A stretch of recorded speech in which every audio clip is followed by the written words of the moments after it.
Okay, so what we're going to do now is we're going to take a look at looking at the user audit log. So we're going to a couple of different facets here that we're going to cover. One of which is starting off within Secret Server reporting section, and then what we're going to do here is we're going to click the tab for user audit. That'll kick us off, and then what we're going to do is we're going to go right to my name. That's what we're going to do, and then we're going to see all of our different secrets that we have access to, when we have last accessed them, the status of them, the folder that they're contained within, and so forth. So those are some great details about a particular credential. This is an active report as well, so you can click on any of these and go right to the secret.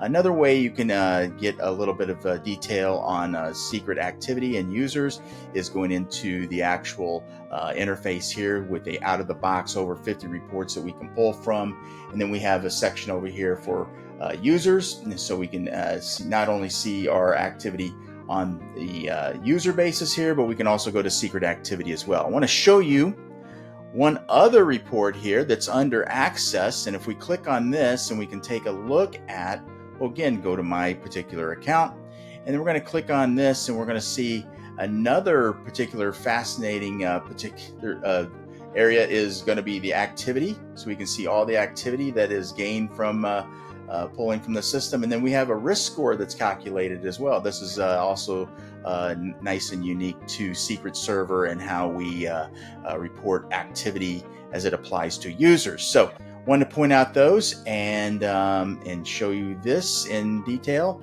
and thank you for watching.